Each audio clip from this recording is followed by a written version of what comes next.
Good morning, everyone. Welcome to Cyber for Energy, an event on cybersecurity for the energy sector, which takes place today and tomorrow morning by these webinars. Next slides, please. I'd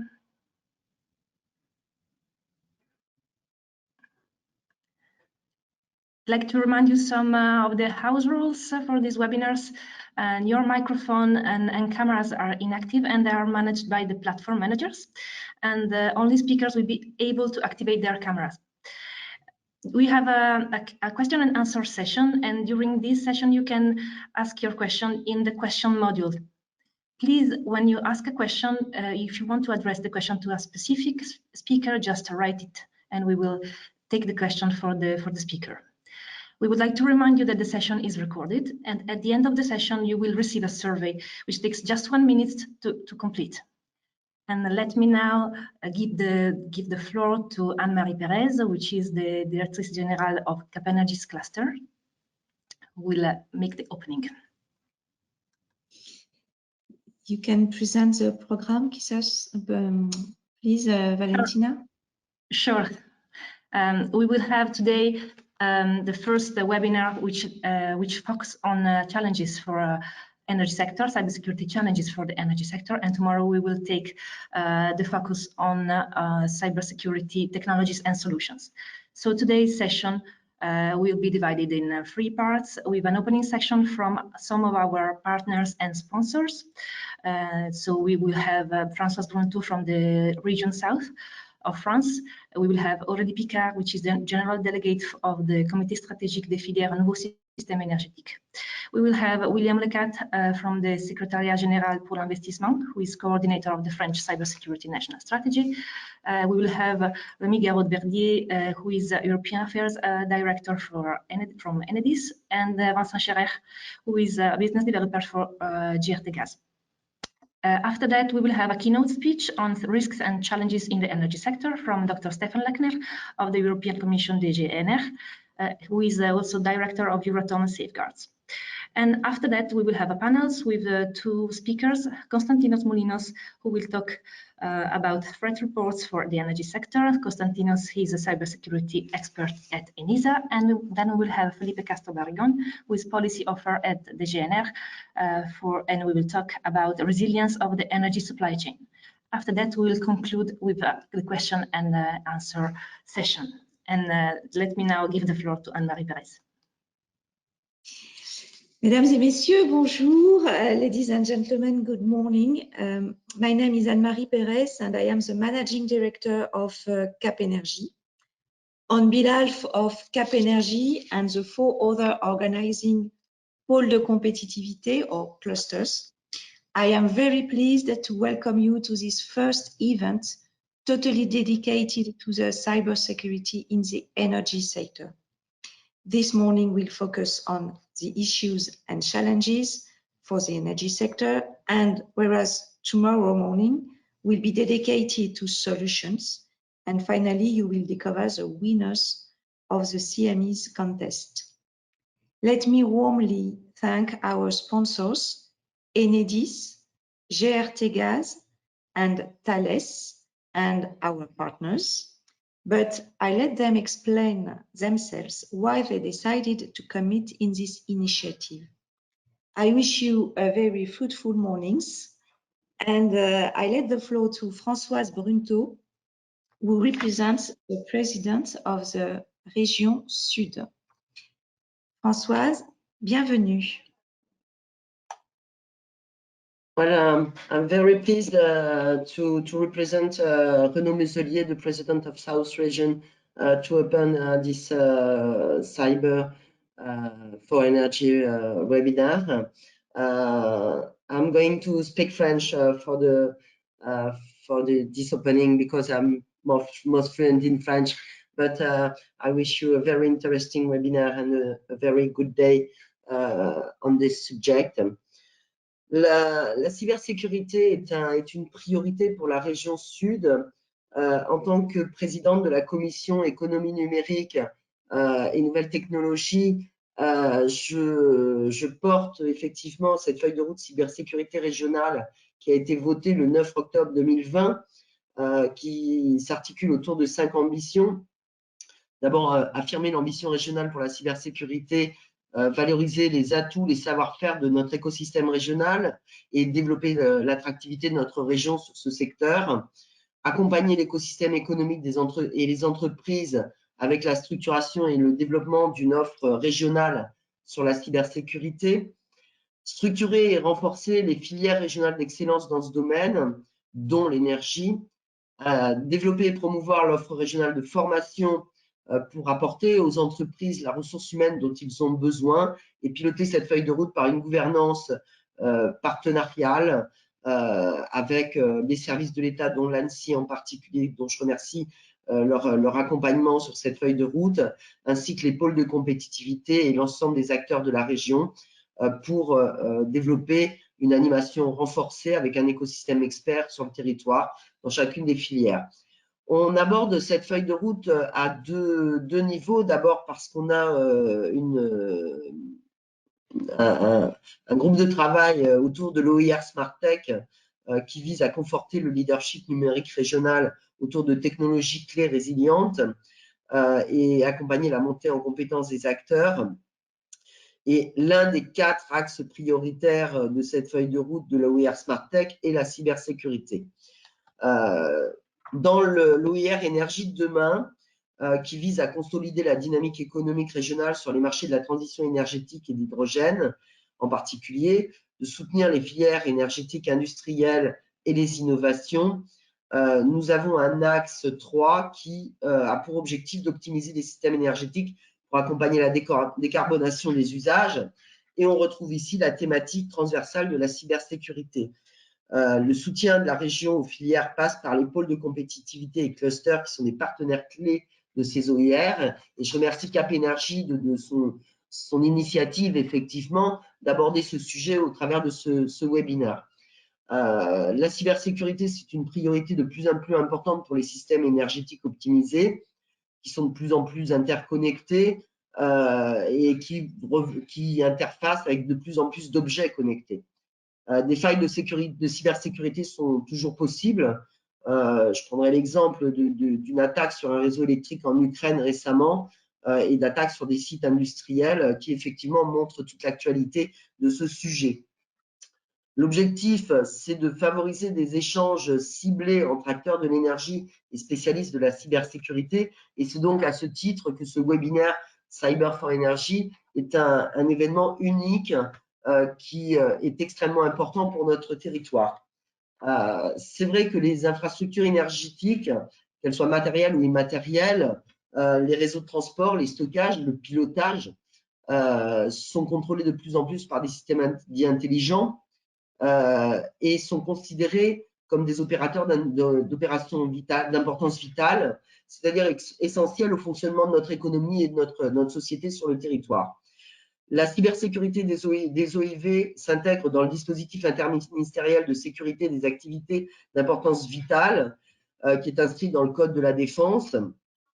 Et donc, sous la houlette d'un ministère coordonnateur par secteur d'activité depuis 2008 et ensuite dans la loi de programmation militaire depuis 2013, en son article 22, intègre pour faire face à la croissance des menaces cyber le renforcement de la sécurité des systèmes d'information critiques, qu'ils soient exploitants ou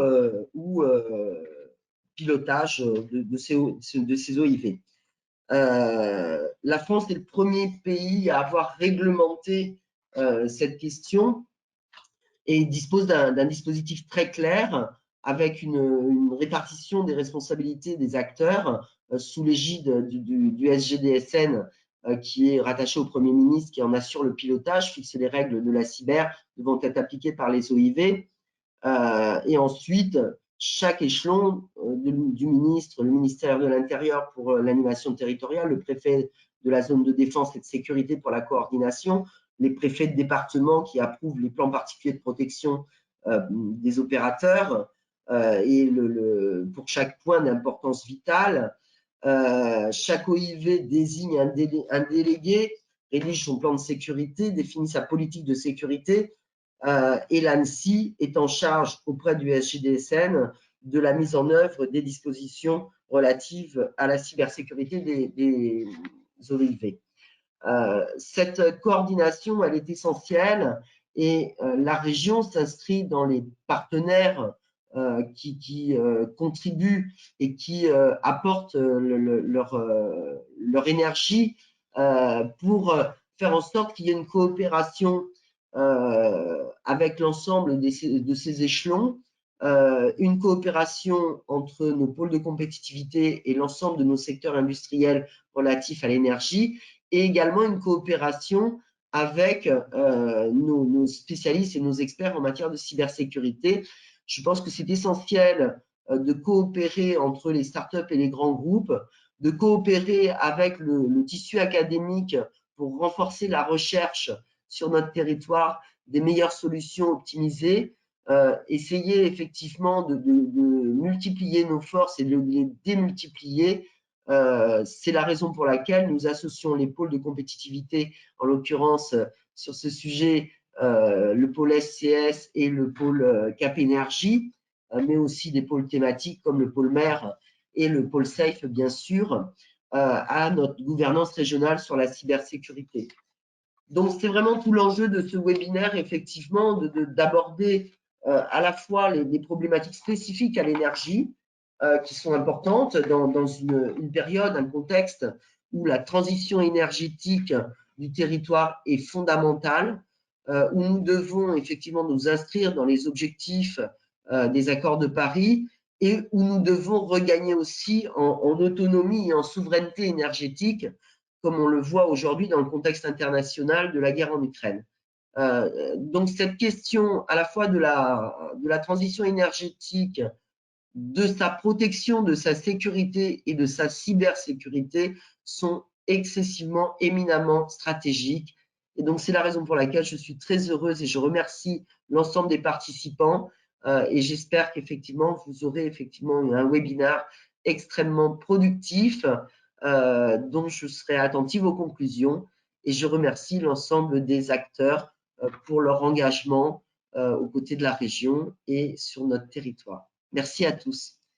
I wish you a very good webinar. Thank you very much, Françoise. Now we are going to have Aurélie Picard. Hello, Aurélie, General Delegate, Comité stratégique de filière, Nouveaux systèmes énergétiques. Thank you very much to us. Thank you. It's a great pleasure to be here this morning. I thank you, Anne-Marie, and your team for this initiative. No need to say how important energy is. I think that the current situation points it clearly out. And no need neither to say how important we need this energy to be safe, secured. And in our industry council, we work on energy with an industrial point of view. We are convinced that it's really important to work with the industry that imply in this energy transition. It's important in order to create employment, in order to create an idea, to make the population believe and want to go further with this energy transition. So we are an association that gathers both the states, the industry that are implied in this energy transition, and the association, and naturally the pôle de compétitivité like Capenergies. We gather 1,200 people that work on this dynamic on a daily basis, and I thank all of them. And we have 18 priorities that are organized in working groups that are led by industrial, and we have naturally a working group and a priority on cybersecurity since 2 years. When we started, we couldn't launch this dynamic because it requires trust, and after 2 years of this industrial council, we consider we were mature enough and we were able to trust each other and to work on a very operational level on this concern of cybersecurity. So I thank the industrial leaders, especially this group is led by GRTgaz and Enedis, but I thank also all the participants of this group, which work really on operational level to make this our cybersecurity better, and to work on the industry on cybersecurity. As I introduced it previously, we are really concerned to work both on the concern and on the industry related to this dynamic. So we have a roadmap on 4 priorities for cybersecurity. The first themes is competencies. We really think it's important to have more people able to work on cybersecurity, and we are working on make the formation, les formations more visible, and we also work on giving the opportunity to people in industry to know better cybersecurity and to implement it on the daily work. The second priority is the organization of the crisis centers and the cooperation within the actors, the players in our sector.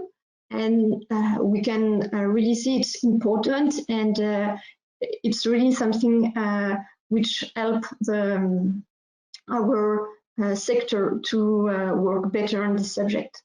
The third priority is to standardize our products and make them safer, more secured.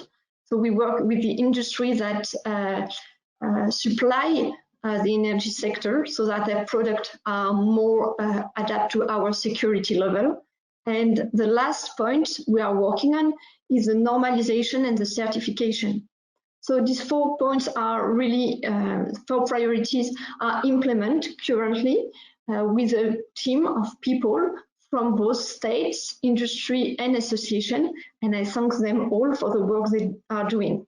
So I really believe and that this seminar is important, and it's part of this action plan to develop our competencies, our knowledge, and our partnership collaboration, so that we are safer and our energy could be relied in a secure way.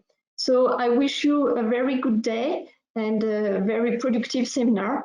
And I thank all the participants for this seminar. Have a good day. Thank you very much, Aurélie. I let the floor now to William LECAT, who is a coordinator of the French Cybersecurity National Strategy. Thank you very much, William, for all your support to this event. Thank you. Hello, everyone. I'm William LECAT, the National Coordinator for the French Cybersecurity National Strategy. And please forgive me in advance for my English, which might be a bit approximated, because I had prepared the speech in French, but I'm definitely going to translate it in English now. So first, I would like to thank the organizing team for the creation of this event, which is a first, and it's is really a really hot topic for the strategy, and also a hot topic for the news and the current aspect of geopolitical situation, because we are talking about 2 hot topics, which are energy and cybersecurity. So I'm very, very happy that the strategy had the opportunity to support the creation of this event. And maybe I will say a few words about the French cybersecurity strategy.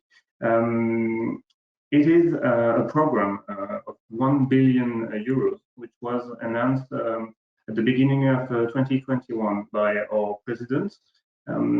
Its goals, big goals, are to multiply by more than 3 the revenues of the cybersecurity sector in France, so to reach 25 billion euros by 2025, and also to do more than double the number of jobs to reach the number of 75,000 jobs also by 2025. So those are very ambitious goals. And to reach them, the strategy has been detailed in about 20 actions, among which we find a focus, of course, on being able to develop innovative technologies which we consider are essential to our strategic autonomy. And of course, again, among those topics, we find a few subjects around some industrial sectors, and energy is among them, obviously. And in a practical way, this means that we are willing and we want to support the development of specific technologies, cybersecurity technologies, to be applied to energy problems and subjects, to be able to secure this area, this sector. Concretely, we are financing mostly the R&D part of the project, and this is with what we call appel à projet, which is a call for projects, which is named in French, Développement de technologies innovantes cybercritiques. We are opening a few of these calls for projects every year. We already have done, I think, 2. And we are considering the project about 3 or 4 times a year. So if you have projects for cybersecurity and energy, don't hesitate to submit them to this call for project. We have also a second focus about energy and cybersecurity, which is around, as Aurélie already talked about, around skills, education and training. It's really, really important for us, this aspect, because as you, I think, all know, it's very hard to recruit in cybersecurity because there is a lot of demand and not so many people which are qualified. The number of qualified people is, of course, getting bigger every year, but not as fast as the demand. So we are financing for trainings and education for cybersecurity, and the tool that we use, which is not specific to cybersecurity, but we are using it in the cybersecurity strategy, is a call for project also, which is called Compétences et métiers d'avenir, and has also, I think, 3 times a year possibility to submit projects, and the next one will be in July, I think, and it will be the same for the few coming years. So don't hesitate if you have projects for education and training in cybersecurity and energy. Don't hesitate to submit them. These are topics that obviously we have already talked about with Aurélie and the Comité Stratégique de Filière NSE. And the goal for me of this event that we are attending today is to make sure that the 2 worlds, the energy world and the cybersecurity world, are able to meet and are able to create synergies to be able to address these essential topics and extremely important stakes. So that's about it for what I wanted to say today. I hope you will enjoy the forum, and thank you very much for your attention. Thank you very much, William. Now I'm pleased to receive Rémy Verdier from Enedis, one of our sponsors. Thank you for your for your help and for all your support to this event. The floor is yours.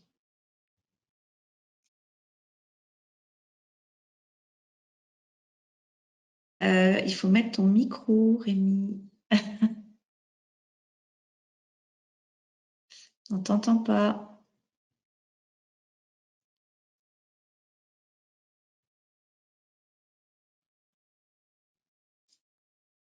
Alors, can you speak now, please? Voilà, je crois que c'était, vous m'aviez privé de parole. Je suis très heureux, merci Anne-Marie pour l'invitation, d'être avec vous aujourd'hui, même si, comme tout le monde, j'aurais préféré être à Marseille. Je vais vous dire un mot de la vision d'Enedis sur la dimension cybersécurité. Et d'abord répondre à une question qu'on me pose quelquefois. Pourquoi c'est moi qui m'exprime sur la cybersécurité alors que je m'occupe des affaires européennes? Eh bien, c'est déjà le premier signe de niveau de maturité d'Enedis sur la cybersécurité. Ce n'est plus chez nous un débat de spécialistes qui est réservé aux gens de la cybersécurité, aux directeurs cybersécurité ou à ses équipes, parce qu'on a essayé d'infuser cette culture cybersécurité un peu partout dans l'entreprise. C'est pour ça que c'est moi, par exemple, mais parmi d'autres de mes collègues qui suis en mesure de m'exprimer sur ce sujet. Je reviendrai un peu plus tard sur cette dimension de maturité. La cybersécurité, c'est évidemment un sujet majeur pour les opérateurs énergétiques, les gestionnaires de réseau, que ce soit les gestionnaires de transport comme RTE, gestionnaires de réseau de distribution, comme Enedis. Pourquoi? Parce qu'au cours des différentes années, nous avons beaucoup évolué, notamment avec des avancées technologiques majeures, notamment les smart grids et le déploiement des compteurs intelligents Linky en France. Donc, plus d'automatisation, plus de digital, plus de données dans nos métiers du quotidien. La décentralisation également de l'énergie. On est passé d'un système un peu traditionnel où l'électricité était produite dans des grands centres, des grosses centrales, vers un système plus décentralisé, bidirectionnel, où aujourd'hui on peut tous devenir producteurs en installant par exemple des panneaux solaires sur nos toits. Ça fait partie aussi des grands enjeux qui multiplient en fait les portes d'entrée pour des attaques cyber et les risques, puisque on voit que le système électrique est devenu un peu plus perméable, notamment à travers la convergence avec d'autres secteurs, par exemple la mobilité électrique, avec la rénovation énergétique qui s'appuie sur de plus en plus de données. Donc un distributeur, un réseau de distribution au cœur de la transition énergétique, mais de fait un peu plus de risques pour nous. Enedis en a pleinement conscience, mais on n'est pas les seuls à en avoir conscience. Le législateur européen l'a également compris, puisqu'il a mis en œuvre dans ses différents textes, ses évolutions législatives, tout un tas de dispositifs, à la fois pour reconnaître l'importance du distributeur et des distributeurs en Europe. Je dis des distributeurs parce que en France, on connaît évidemment Enedis, qui opère sur 95% du territoire, mais c'est un modèle assez unique en Europe, puisque dans toute l'Europe, il y a 2400 distributeurs. Donc, c'est une grande communauté de distributeurs d'électricité qui doivent s'aligner, se coordonner sur cette dimension cyber. La Commission européenne donc, a pris en compte à la fois le rôle grandissant des distributeurs, mais également le rôle, en tout cas, la menace grandissante avec cette arrivée des technologies digitales, numériques dans nos métiers, du risque cyber, et ça se retrouve dans toute une série de textes. Pour Enedis et la plupart des distributeurs européens, bien sûr, une seule priorité, c'est rechercher le plus haut niveau de cybersécurité possible. C'est l'axe principal du lobby d'Enedis que je porte à Bruxelles. On ne veut pas d'une réglementation européenne en matière de cyber qui serait, passez-moi l'expression, low cost. On veut garder ce très haut niveau de sécurité, de cybersécurité, qui est aussi la garantie vis-à-vis de nos clients, vis-à-vis des clients des distributeurs en Europe, que l'opérateur de réseau prend avec sérieux les enjeux de protection des données, de protection des réseaux, de protection cyber. Et donc, dans cette évolution législative européenne, Enedis, avec nos homologues, nous assurons un lobby, mais également un suivi législatif extrêmement poussé pour s'assurer que nos sujets, le sujet de la distribution de l'électricité, soit couvert par les différents textes européens. Je ne vais pas m'étendre trop en détail sur ces textes, mais sur la frise que vous voyez, on a débuté dès 2016 avec la directive Nice, qui était ce premier grand effort européen en faveur de la cybersécurité. Eh bien, Enedis s'est positionné sur Nice dès le début. Il y a une transposition en France de cette directive. Les directives européennes sont transposées dans le cadre national, ce qui a conduit à identifier Enedis comme OSE, comme opérateur de services essentiels, avec un certain niveau de standard en matière de cybersécurité. En 2017, on a vu arriver 2 textes, le Cybersecurity Act, qui est vraiment le premier texte dans lequel Enedis s'est très mobilisé avec les autorités françaises, notamment l'ENISA, européenne, pour essayer de faire mentionner le plus haut niveau de cybersécurité possible pour les distributeurs, pour s'assurer que sur toute la chaîne de l'électricité, il y ait cette garantie de sécurité. Ça veut dire que c'est aussi un poids qu'on a essayé de faire peser sur toute la dimension standardisation, notamment pour que la standardisation des matériels n'échappe pas en quelque sorte à des exigences cyber très élevées. Et ensuite, il y a eu le Clean Energy Package qui est arrivé dans la foulée. C'est cette grande refonte du marché intérieur de l'électricité en Europe.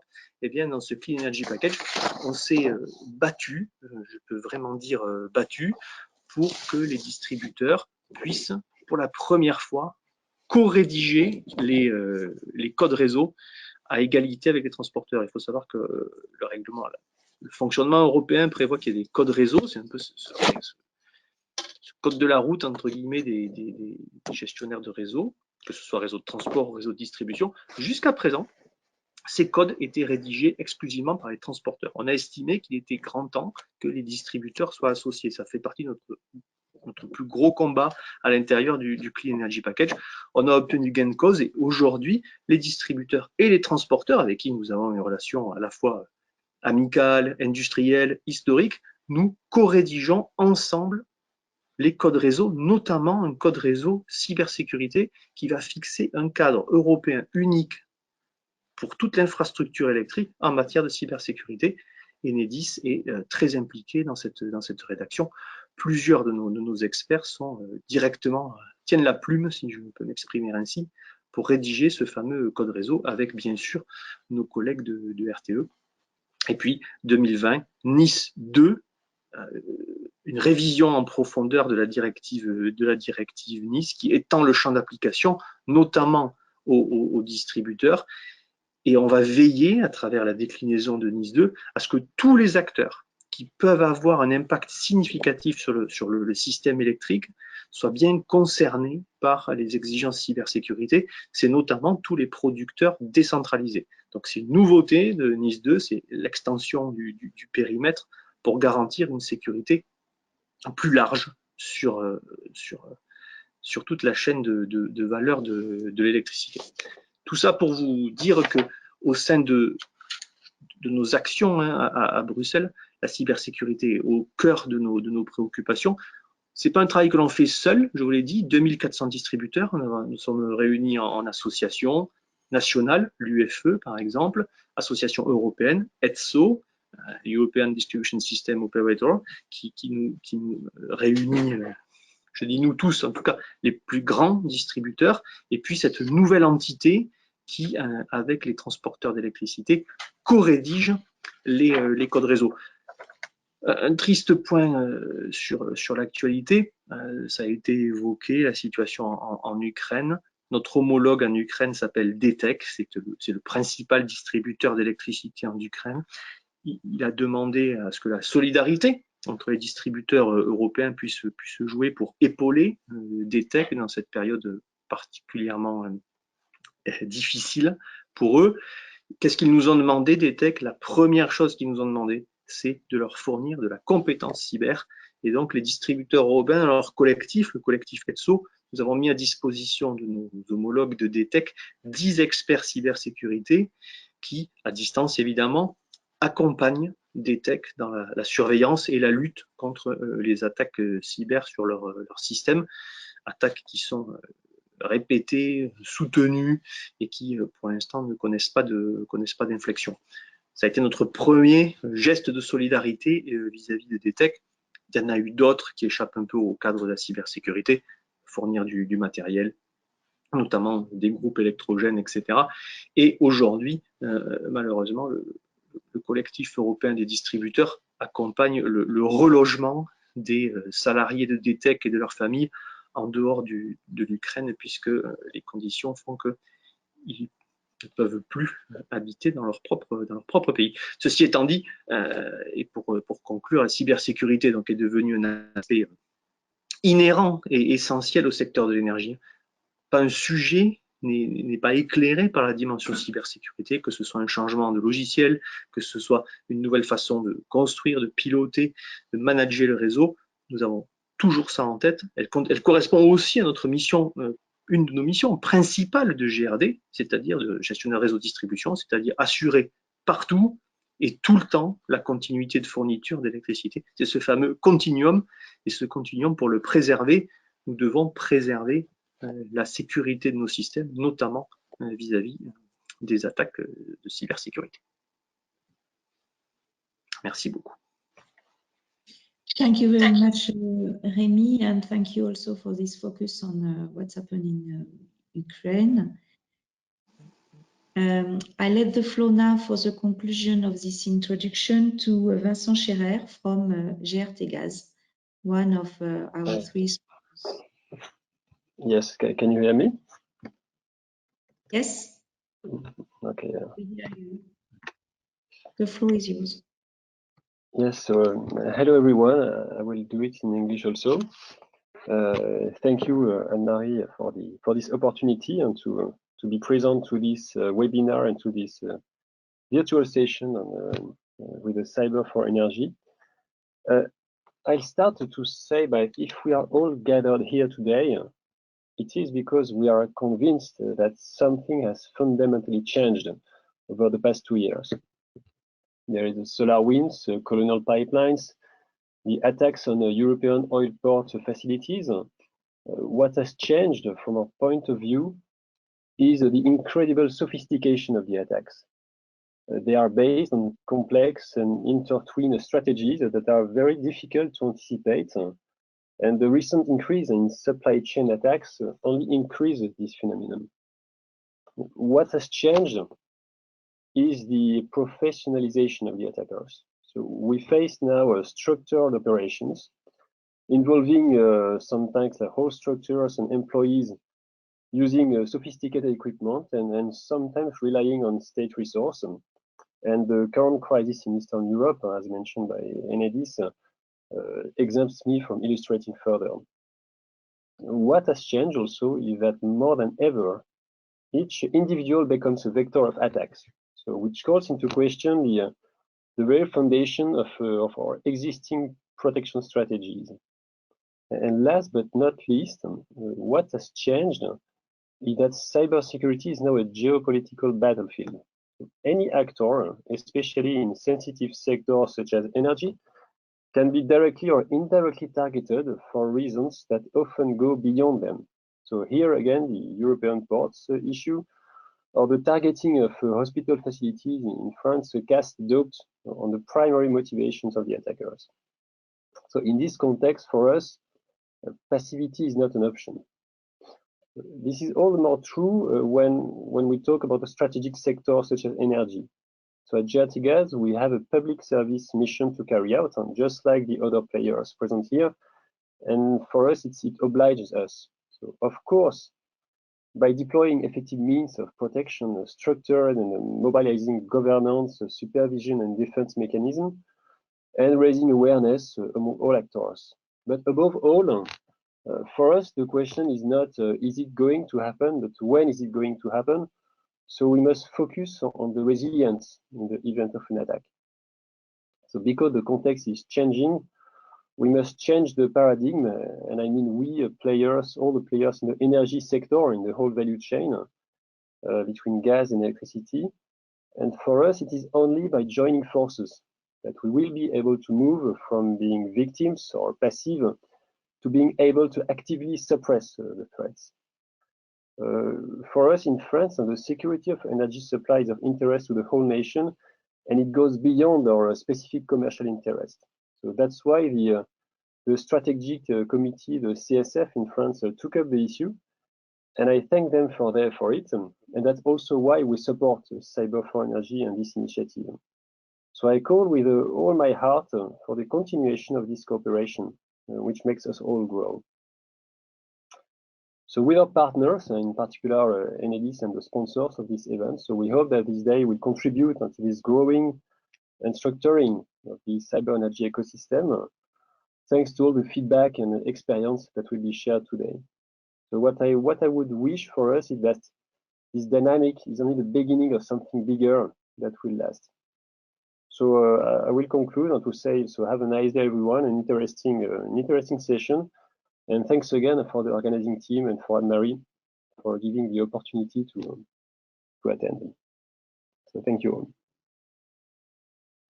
Thank you very much, Vincent. Thank you for all the speakers for the introduction, very interesting introduction. So now I'm going to let the floor to Rodrigue Germany from Systématique and to Alia Forati, who are going to moderate the next morning. Thank you very much, and have a nice session.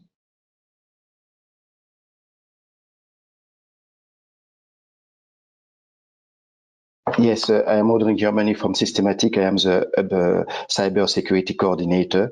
Just a quick point on Systématique. Systématique is a cluster of around 900 members that bring together 10 thematics, including cyber and security. It's really a pleasure being with you today, and I can tell you that the event here is very timely.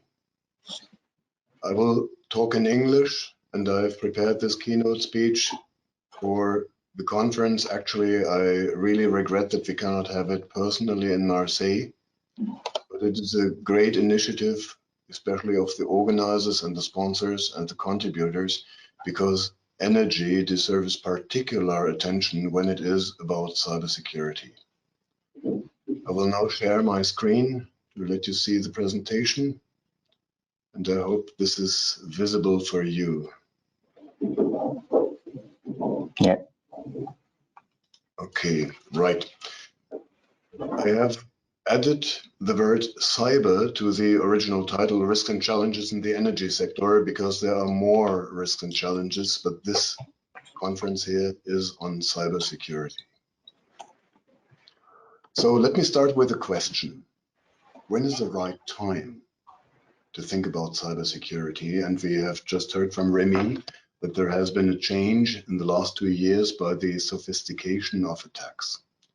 And working in cybersecurity for more than 30 years now, 18 years in industry, 12 years for the European Commission, I can say that I have heard a large number of answers to this question. So people think, yes, one day we should really take it serious. Or people are waking up on seminars like these, and then some of them might act. Or people think that right now we need to get going. Or we should have done this 2 months ago, before there was the war on Ukraine. Or we might have done this even 5 years ago. So there are many answers, but generally I would like to come back to a famous quote about the right time by John F. Kennedy, saying the time to repair the roof is when the sun is shining. So we should start before we are seeing problems. And the European Commission has started not only with the Network and Information Security Directive of 2018, and the cybersecurity strategy, but there used to be another EU cybersecurity strategy already in 2013, and ENISA as an agency has been created in 2004. So we are following this topic for a long time, but we have only pulled together the cybersecurity specific requirements of the energy sector roughly 5 years ago. We could have done that a little bit earlier as well. So looking into the future grid, we will have a power grid which is really made of the physical OT infrastructure and of course a lot of IT. And when we're talking about the smart grid, smart means information technology. This is cyber. Therefore, in the future grid, we will have everywhere connected IT. And all of these points will be vulnerable to a certain extent. And we will have many, many players and a decentralized setup. So we will have to really stay alert everywhere. We will have an increased risk of cyber attacks by an increased use of IT. But the smart grid must be smart to work. And actually, it's not so much the future grid anymore, it's already today's grid to a certain extent. So of January 2017, we saw some news which were already on Ukraine. And that was the first really proven outage in electricity after a cyber attack that was dedicated to this purpose. And this slide is from an old presentation that I showed in 2019. So then I had news of 2018 and I had more news of 2019 on cyber attacks on power grids. And I said the story was supposed to be continued. But then looking, if our sun is still shining, I mean, we are seeing clouds coming up. It might not be raining yet, there might have been a quick shower, but can we still fix our roof? March 2020, this is ENSO-E. Solar winds was mentioned before, huge, 14,000 clients affected. The colonial pipeline in the energy sector. The European oil terminal in February this year. Cyber attacks are there. So I would say it has started to drop a bit and the rain might be coming very soon. And it's still to be continued. In March 2022, so this month, we had the US president very clearly giving a message to US industry. And the message also said cyber attack could come soon. The National Economic Council Director confirmed business need to do more to prepare, but how long have we had the time to work on these things? We have had years and we yet need to do more in the United States where everybody is competent or seems competent on cybersecurity. And the National Economic Council Director says they have been working with the private sector for a month now. And I wonder why not for years. So the big question is, are we cyber secure altogether? And in principle, CEOs and very high level VIP persons tend to take a very black and white approach on this. So if we're looking into our own homework, our own tasks done, if we're doing a cybersecurity check, then typically it would come about like this, and some people have done it and they are relaxed and other people have not. But this is much too simple. We cannot easily say I'm safe and I'm not safe. So even those who have done the homework and who have protected themselves well are living in a connected environment. And it is not about perimeter security anymore all alone. And business is looking at their business case and protecting it. But when we deregulated the markets, we have lost somehow the perspective of the whole market. We have lost the view of cascading effects and systemic resilience. And I will come to this later, but we are not living on that island anymore. We are living in this world. So You might be safe, but you are connected. And lift your head, look left and right, and understand what risk others might impose on you and what risk you might impose on others. I'm talking about the systemic risk, of which we have lost a little bit view on deregulation of the markets. But in the financial crisis, we have seen that small banks can pull down the whole market, and that there is a very dynamic systemic risk that could develop. The question is, does that also hold for the energy sector? And the answer is yes. There are scientific studies that say that generally, the article says all power grids are at the risk of rare domino effects.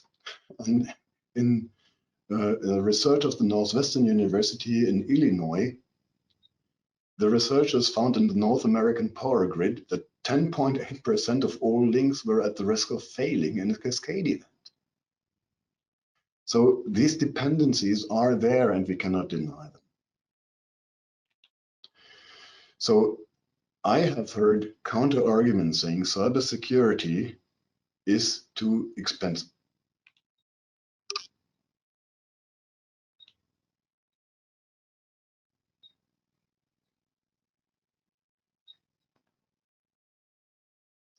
So if you think cybersecurity is too expensive, then please deal with this screen.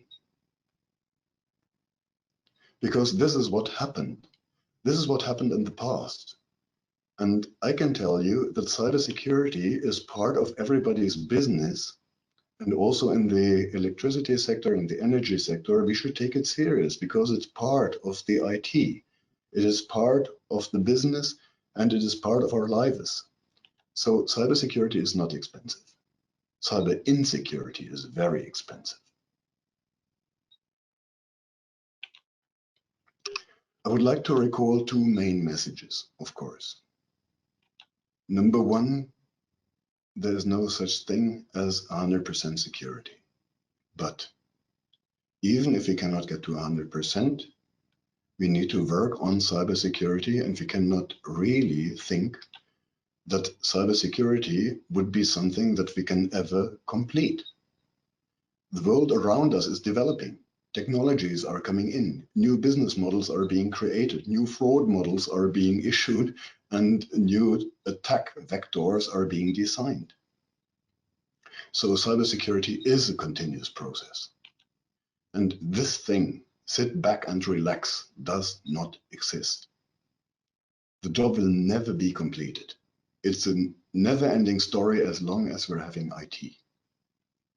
But it is part of the life and it should be integrated. So in principle, get used to it and get used to working on it every single day. And don't believe in people who are telling you that the job is now done and everybody can sit back and relax. The impact, of course, could be further than just shutting down a system. We have a lot of cyber-physical effects. We have rotating elements and the rotating centrifuges in nuclear enrichment plants are a good example here, but we have also other rotating elements and yet other rotating elements that are steered by digital technologies. And the centrifuges and other turbines are really to be steered in an accurate way and cannot get out of synchronization or out of rhythm. So physical effects we can have and we have seen.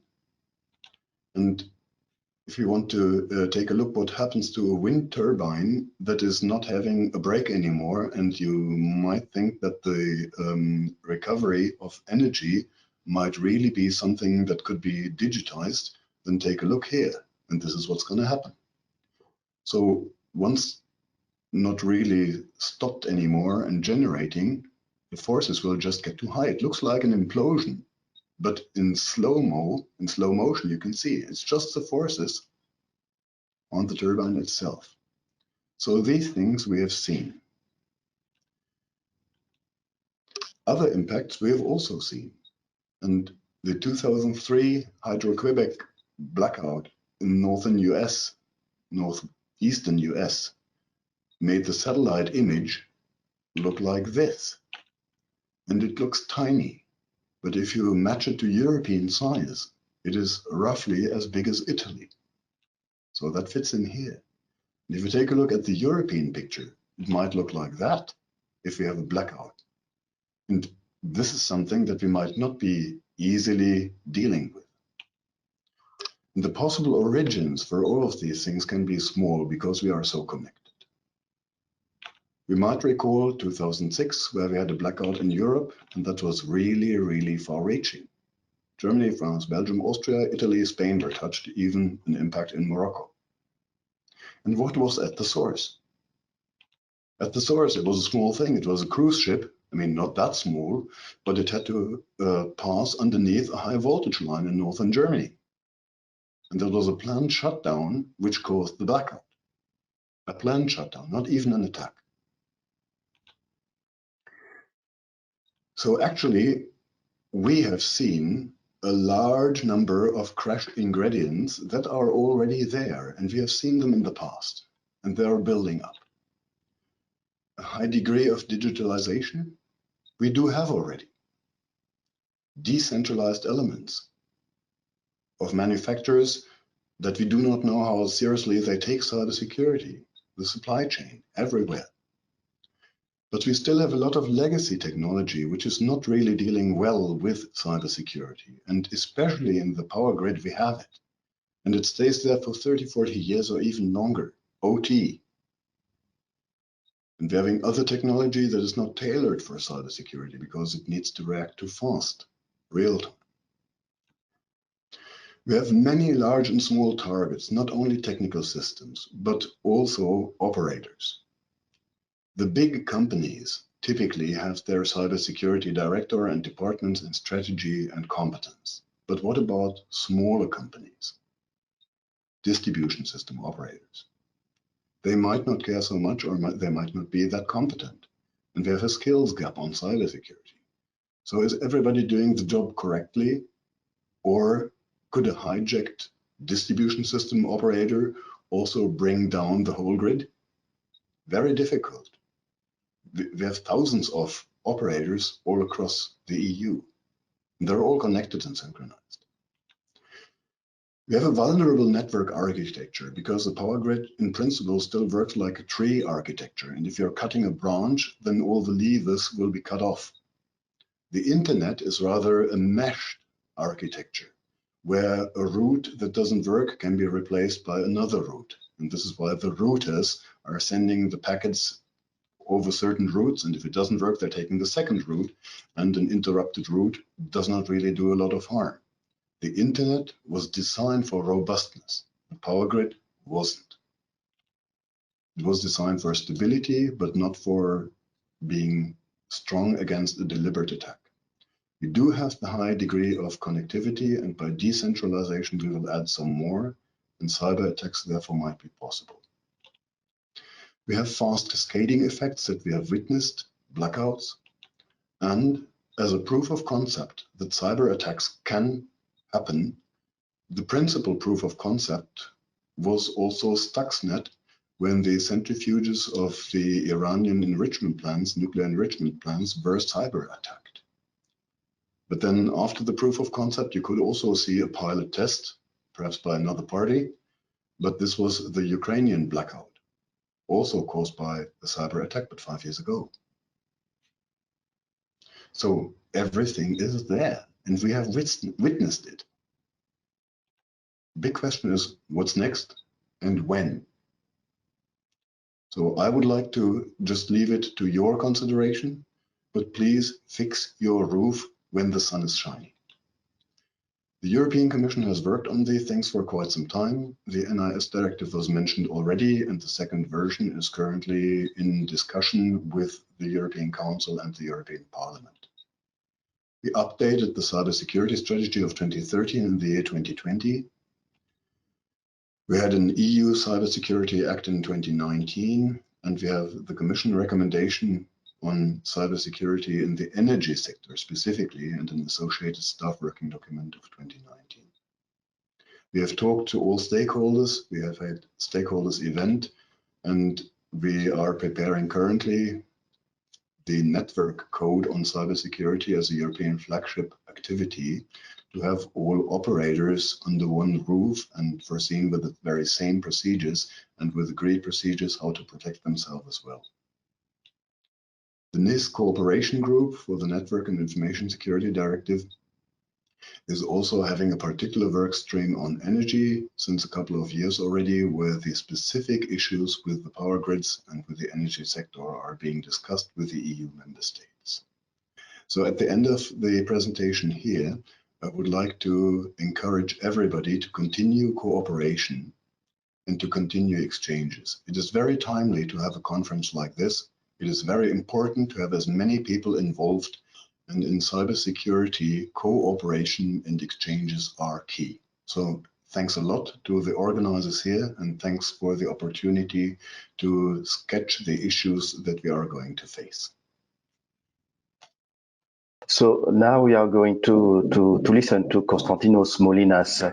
He is an expert at the NIS, the Network and Information Security at ENISA, and he's going to present us.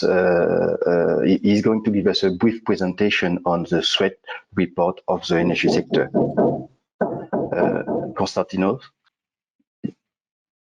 Yeah. Good morning. Thank you. Can you hear me? It's okay, we can hear you. Yeah, thank you very much for this invitation. Indeed, it's my pleasure to share some views from ENISA, focusing on the energy sector. My name is Konstantinos MOULINOS. I'm a project manager of ENISA's projects related to cybersecurity for energy sector, and I'm also key contact point of ENISA with the NIS cooperation group, and more specifically with the group on energy cybersecurity. I will, okay, first of all, I would like to thank Dr. Lechner for his very inspiring, I would say, presentation, which indeed raises the awareness on for the energy sector. And one way to raise awareness is by sharing information, and more specifically, sharing a situational awareness threat reports and information around the communities. So this will be the focus for my presentation in this session. And more specifically, I will speak about three activities that ENISA undertakes in the context of sharing situational awareness information, focusing on three different communities. First of all, the energy Isaac. In this regard, for this community, ENISA is preparing the energy sector annual threat landscape, and which is shared with this community. The second activity is related to bi-monthly. Every 2 months, we prepare energy sector situational reports, which is shared with the NIS cooperation group workstream on energy. In other words, the national competent authorities which are responsible for cybersecurity for the energy sector. And the third is a recently initiated activity via extraordinary situational calls, which focus mostly on the wider energy sector community, both from the private as well as and the public sector. The most recent one was devoted to the crisis in Ukraine. And finally, I have a slide for some food for thought. If we start with the energy Isaac threat landscape, which is remind you that this we produce this once per year. The way that we work for this report, we work all through the year by collecting data, preparing statistics and conclusions and drafting the final report. Normally, we start at the beginning of each year, and we deliver this report to the Energy Isaac community towards the end of the year, around the beginning of December. We have produced 3 annual threat landscape reports for 3 successive years, from 2019, 2020, and 2021. We do that. We did this in collaboration with one of the members of the Energy ISA community with experience on preparing threat landscape reports, the applied risk. And in order to do this, we collect information from various sources, such as detections, the MISP that the Energy ISAC maintains. So we monitoring the Energy ISAC MISP for detections and relevant information, which is fed to the MISP all through the year. We also base our conclusion, our analysis on public sources. Also, we use internal sources, the ENISA weekly SAT reports, which are produced based on information we receive from CERTIU. We also have an external contractor, who also submits to ENISA and contributes to ENISA situational information. Also, we receive inputs from security professionals, mostly who are members of the Energy ISAC. And of course, we use the information that we can find in the NIS Cooperation Group annual report, which more or less summarize incidents reported officially from the member states, from the national competent authorities across all sectors, including the energy sector. In order to do our analysis, we have an internal file where we enter all this before mentioned information, and it's somehow structured in different columns. And on the left-hand side, you will see the different information that we use in order to collect information, categorize the incident, and finally to analyze and produce statistics and key recommendations. The information that you see here is more or less has been discussed with the community, as well as with professionals on situational awareness information sharing. The other activity is the target audience is a little bit different in the sense that the audience here is the group of national competent authorities working for the energy sector, working in public administrations across Europe, which means that the analysis and the focus should be higher level, so to speak. The target here is that we thought that it would be nice for these people who are working for the energy sector competent authorities to spend more or less half an hour of their time, so that they get a very rough idea of the threat level across for the energy sector for the past 2 months. So we created these energy threat reports, we call it, in order to provide expertise and knowledge to these public servants who have a kind of different technical background in terms of technical details and technical levels that they have.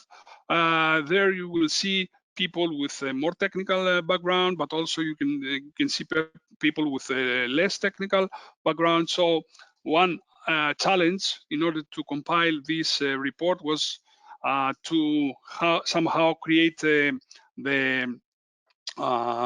golden balance between all these different backgrounds. The report contains an overall threat level assessment, which is based on ad hoc ENISA methodology in order to produce this threat level, as well as on the relevant cybersecurity incidents which were reported in our sources through our sources in the last during the last 2 months.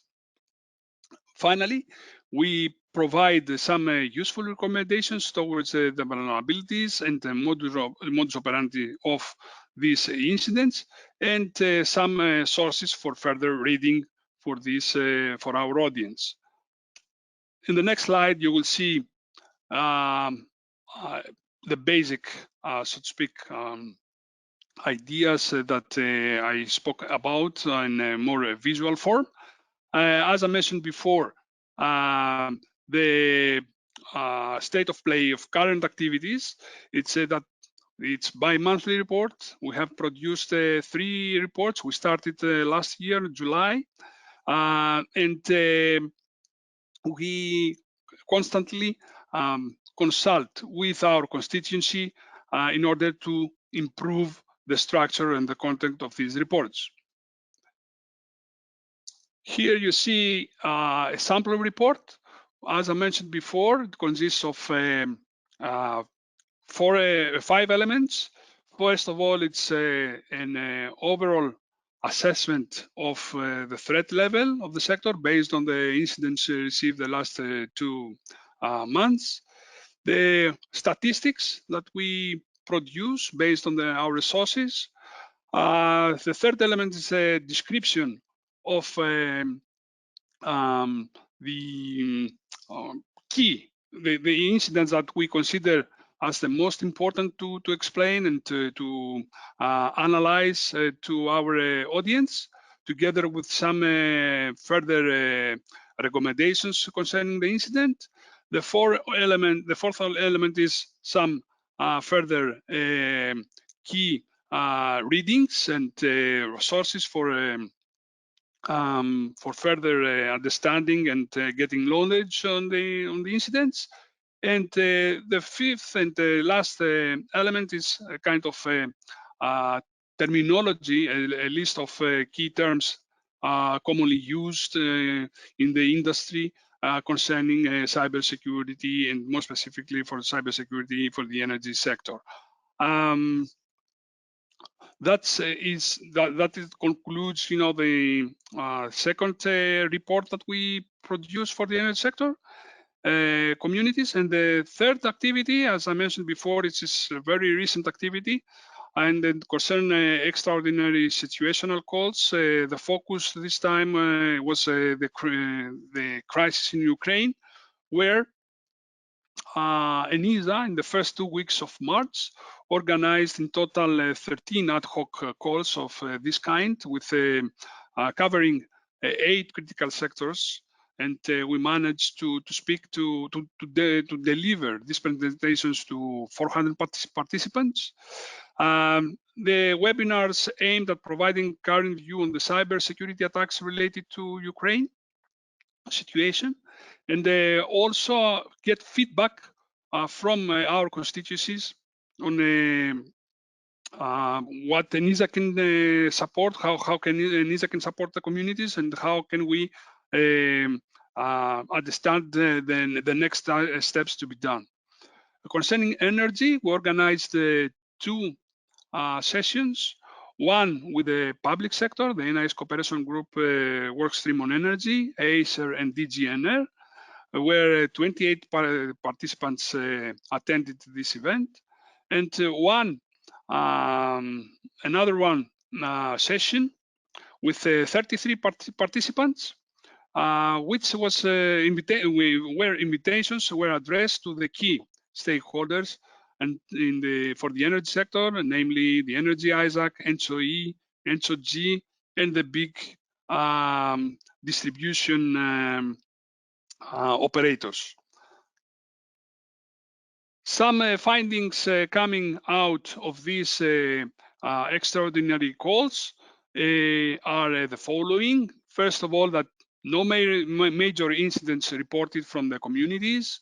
Industry notes that the situation still is under control, despite the fact that there are some incidents attacking the energy sector. The participants consider that the situation is under control, and there are no spillover issues at the moment.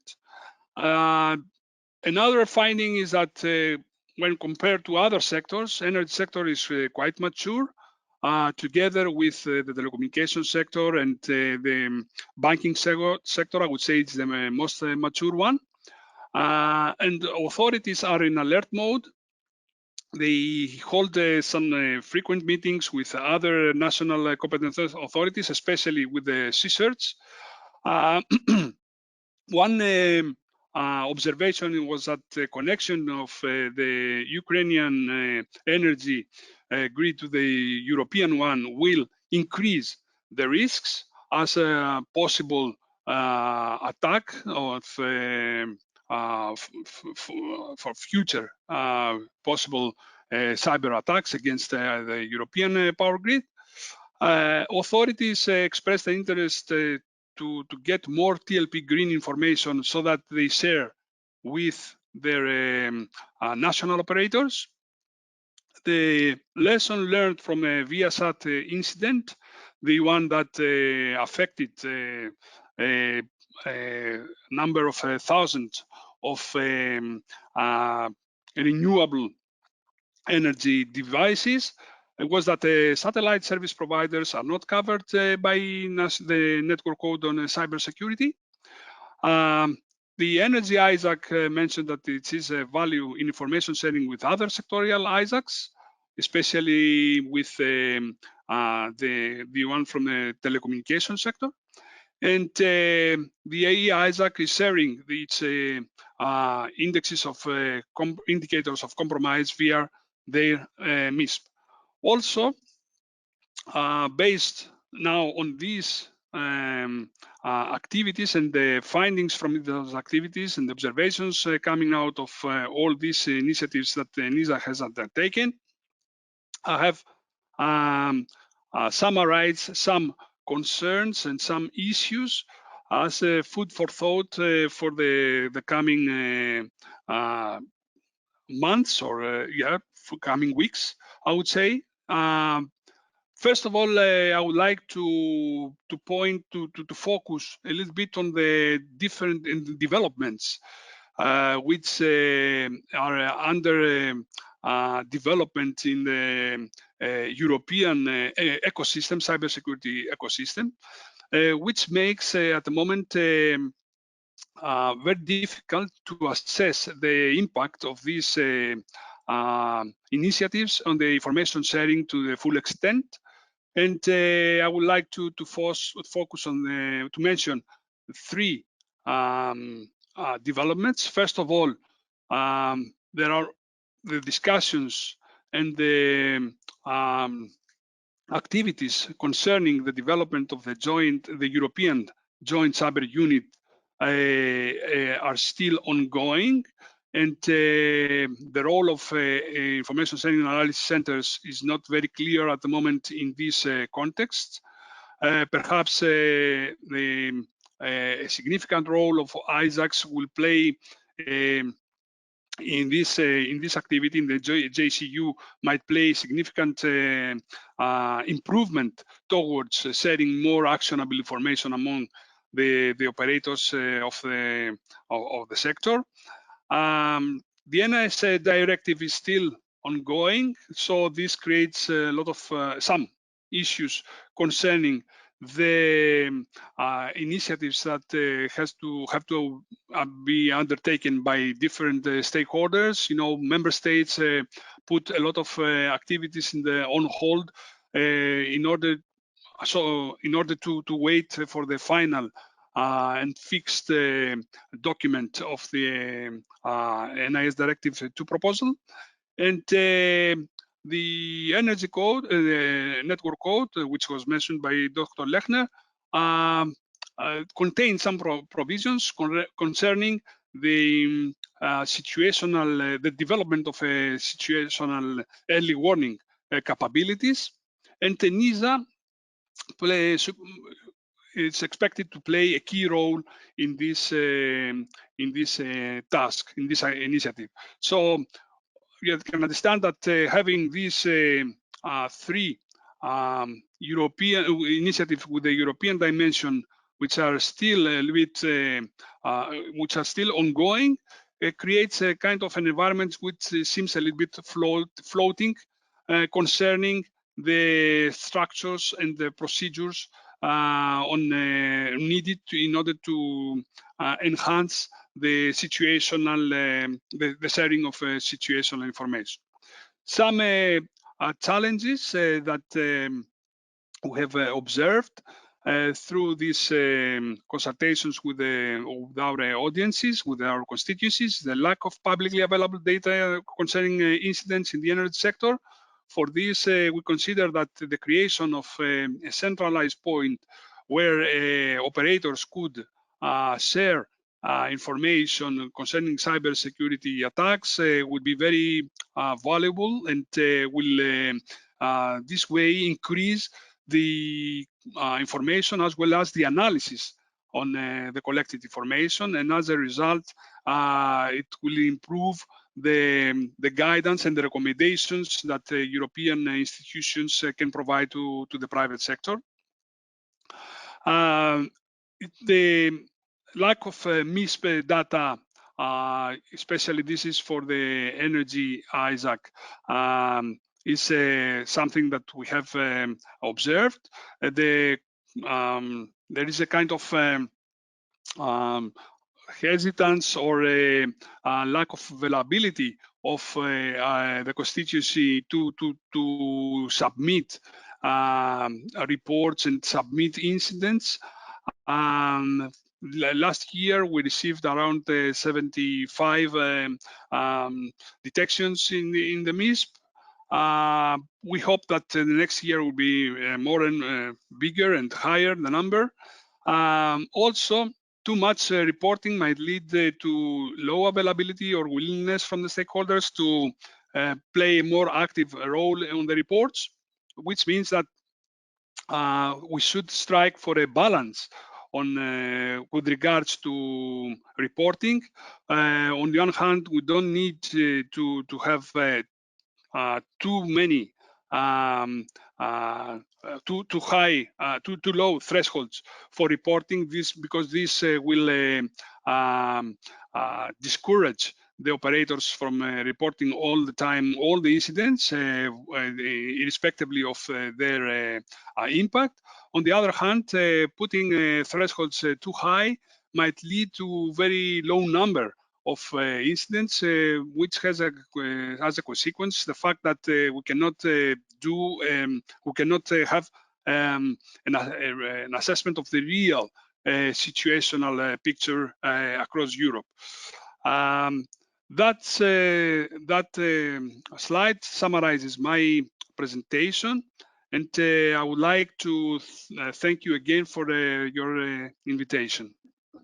Okay, so thank you, Alia, for inviting me to this part of this panel, and thank you for the introduction, also to Mr. Lechner and Mr. Moulinos, which have made also a very good introduction and leads to this part of the presentation. So I'm Felipe Castro. I work in Director General for Energy in the European Commission, in the unit of energy security and safety.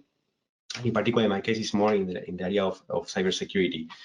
It is not the same directorate as Dr. Lechner. We work in the same directorate general, but not in the same directorate. But we work also closely together in this domain, and especially also with ENISA for cybersecurity matters, and specifically for matters to energy, and cybersecurity in energy.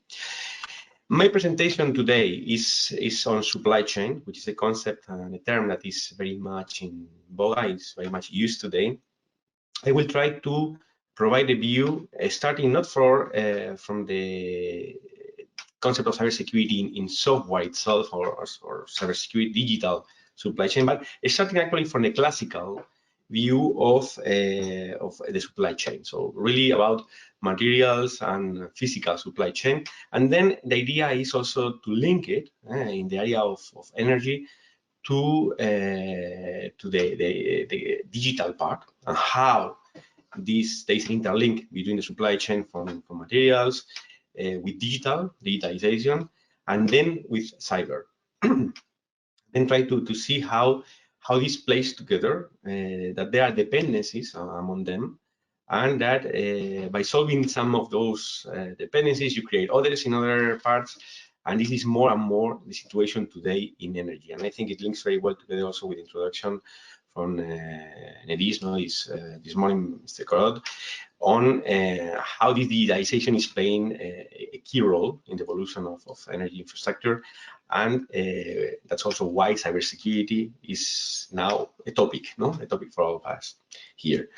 So this is the agenda for this part of the presentation today. And as I said, I will start from the background, so saying that the EU, and particularly the Commission, already for some years now, have been looking at how to make a more resilient energy union.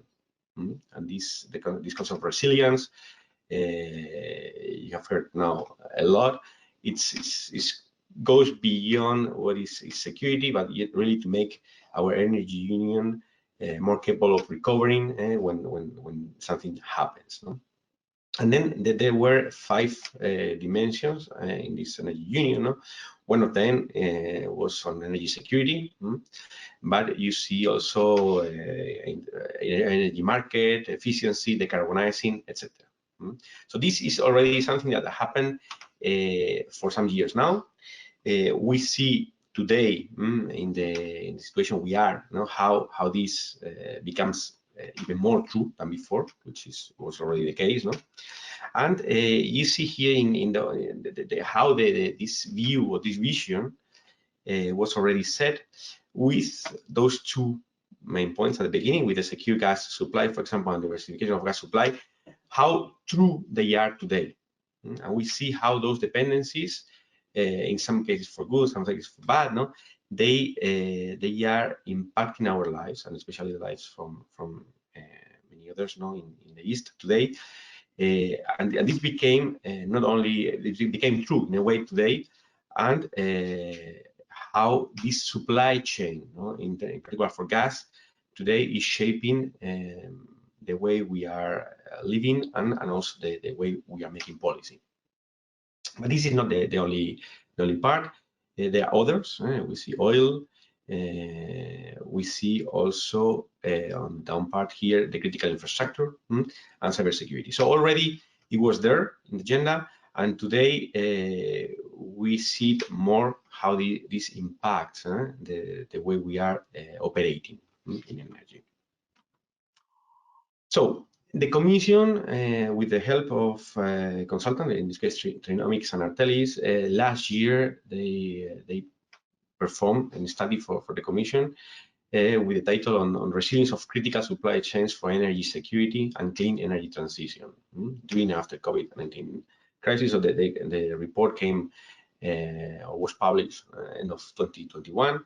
And for those of you who are interested in supply chain and energy, I really invite you to download it. This is published, and it's very interesting. For me, it was, when reading it, actually provided an angle to this situation, which was very interesting and gives an idea also on how those materials, the dependencies, how they play a role in today's technology.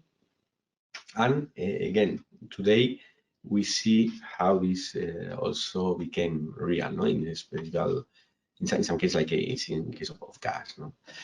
So what this study covered So first of all is the identification of critical supply chains in the energy sector. And I will go in the next slide on what they consider as a critical supply chain.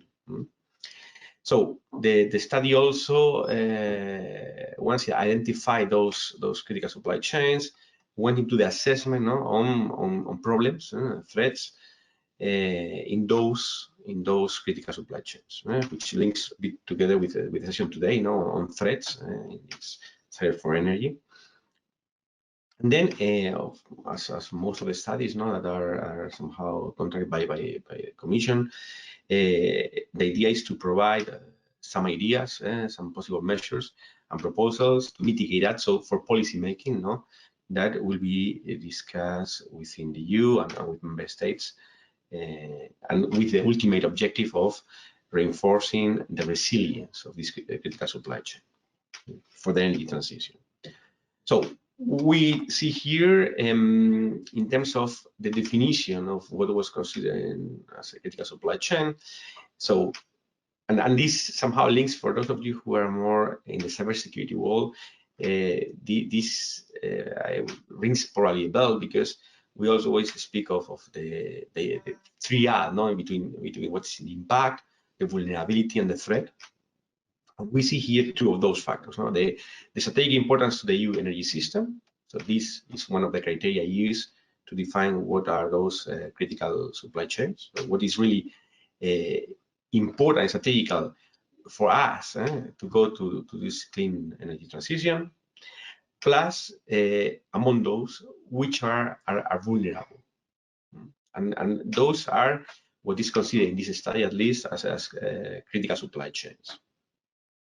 So see in some of the indicators below on how to assess, how to somehow quantify or qualify the strategic importance and the vulnerability of this supply chain. Examples like market concentration, price volatility, and this, I think, it rings really a bell today, almost every day now with current news. So these are the critical supply chains, the way they have been analyzed in this study. And here you see some of just a summary in a graphical of what became part of those list of strategic supply chain, with mainly I would like to focus on those that have this red square, which are the highly strategic, and in particular, what I think is sorry, just missed my. What I think is important here is from these red squares, you see wind, offshore, solar PV, so renewables, hydropower, nuclear, we are talking as well. So terms that we are using today in this energy transition, so they are there as a strategic because they will enable this transition. But then we see also in the lower part of the graphic, gas network, liquefied gas net terminals, things that we are also talking today, and they are very relevant. But also, and this is what I wanted to make the link with cybersecurity, is right on the bottom, digital technologies. And this is already a first link from this physical supply chain and materials and somehow technologies that are energy related, like wind, solar, to the digital world, and where cyber and cybersecurity starts to be relevant. And why this is because there is digitization in these technologies, and in many cases those technologies exist because the digitization enables them as well. So they go together, and I would say this going together create bidirectional constraints. And this goes back going to the concept of supply chain, and the theory of constraints in a way, is that we see that now these digital technologies are enabling some of those energy technologies that will help us to do the transition, and at the same time that they enable, they also create constraints. And one of these constraints is cybersecurity. It's inherent to digital technology. That's why here, as part of the study, on a study that started somehow on materials that are necessary, for these technologies, digital technology is part of that. And it's part of that in two ways. One is because those digital technologies themselves, they need some of those materials.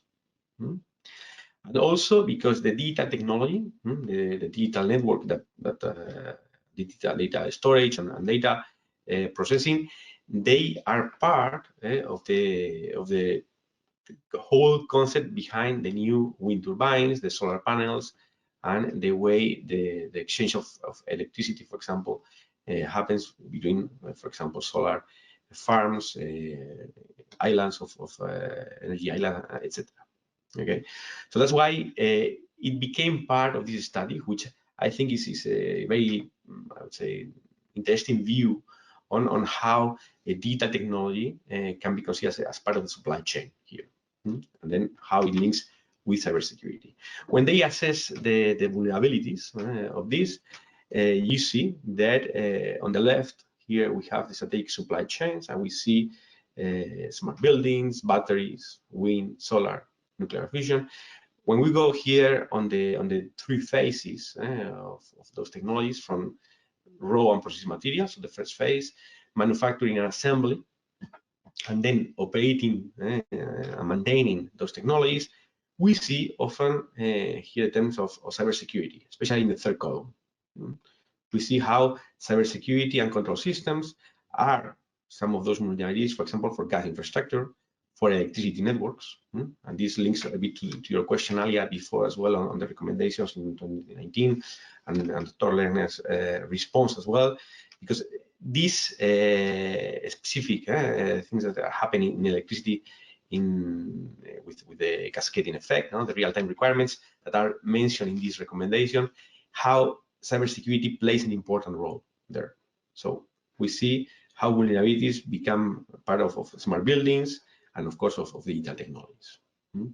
So again, this is the link here in the table from those energy technologies that through the enabling digitalizations, they create new constraints, new requirements, and in particular, cybersecurity requirements. So, identification of critical supply chains, the main findings from this study, so the first stage on raw and processed materials stage, this is very vulnerable.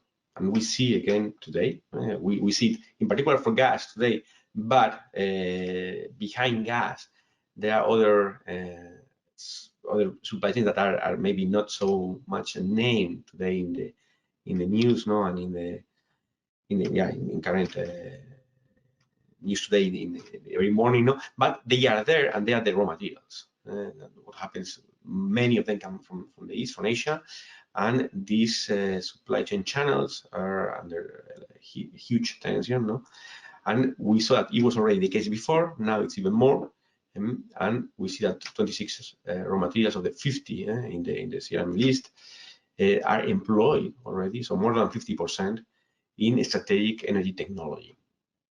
So we have there something to do. In the second phase, in the manufacturing and assembly, this is also considered as the second most vulnerable stage, and because we are highly dependent on imports. Again, solar panel, batteries, lithium batteries, circuit boards. We see this is not specific only for energy, but also we see in the automobile sector. What happened already in the last months, before even January, the lack of chips, and for different reasons, and how this impacts the supply chain in that industry.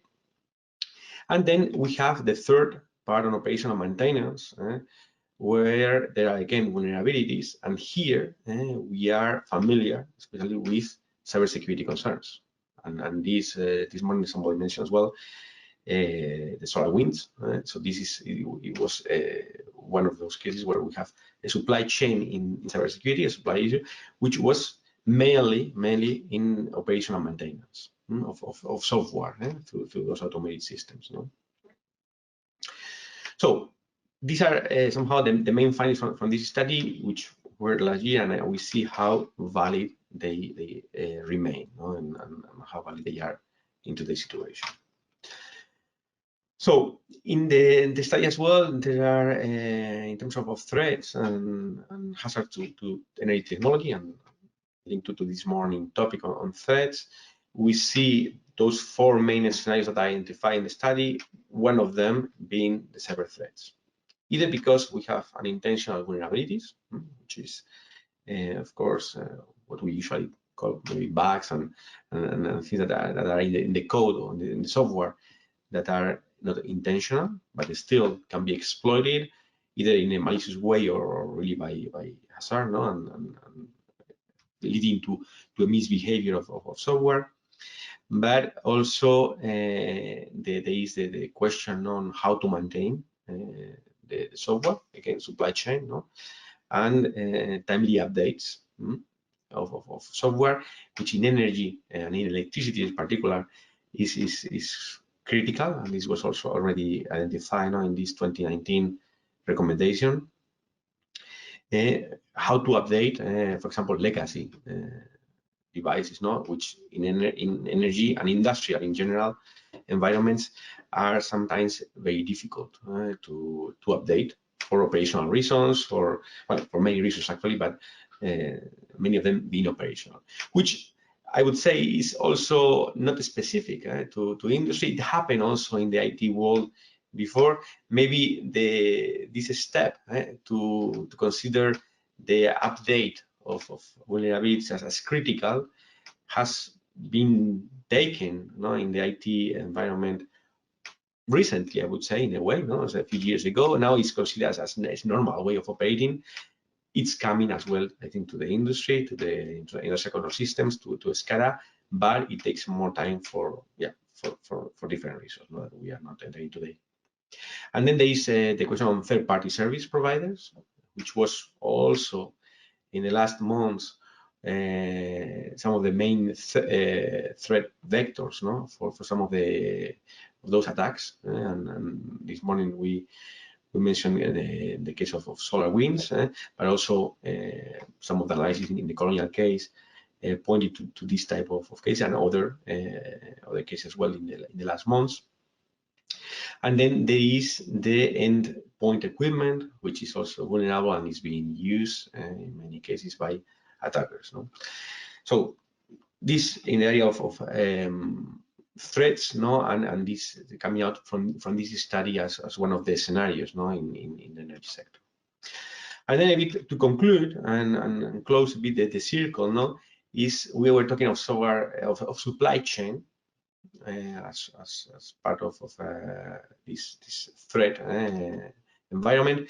How the classical, I would say, in a way, the physical one on materials impact cybersecurity, and how cybersecurity also impacts the supply chain of materials. And then to close it, we have the pure, I would say, supply chain in software, which is the more classical view on the cybersecurity, in digital world, is how we ensure security in our software, and in software that is going to be embedded in infrastructure for energy in particular. And then we see this concept of supply chain, which is somehow, I would say, somehow new in software. Some years ago, it was not so commonly heard, the concept of supply chain in software. We were talking mostly about software lifecycle development, but now it comes more and more as parallelizing a bit the situation in the industry, and it makes sense in a way, because we look at it in a more end-to-end way. So we are not talking about cybersecurity when coding only. We are talking about cybersecurity also when creating software security, software integrity, and when we are building software. So which is, sorry.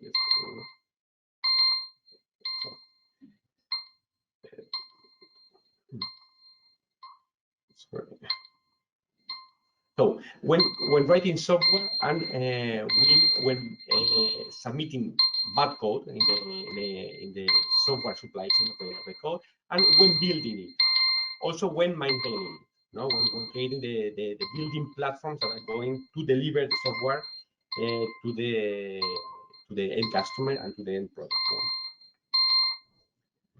So this idea of the supply chain while developing software, where building the code and when deploying it to the end customer is a similar concept in supply chain as delivering those materials and deploying it in the end user. Now, with the difference is that with software we are maintaining the software, we are maintaining it, and we are regularly updating in the software in this the code in the end user device, industrial device or end user device, and this I would say this puts a new vector of cybersecurity risk when doing these updates, and this is the case what we saw in the past months with some of those attacks, that were named and categorized as software supply chain type of attacks, no? And then I'm not going to go to the details here. I just put in the presentation a couple references to legislation and that are from the Commission, and also I link to a similar slide that Dr. Lechner presented before, no, which were the main acts, legislative texts that are somehow in the past 2 or 3 years related to cybersecurity and somehow an energy here. And with that, I think I finished my presentation, so I'm available for questions. Thank you very much for your attention. It was a very interesting morning, as you can see.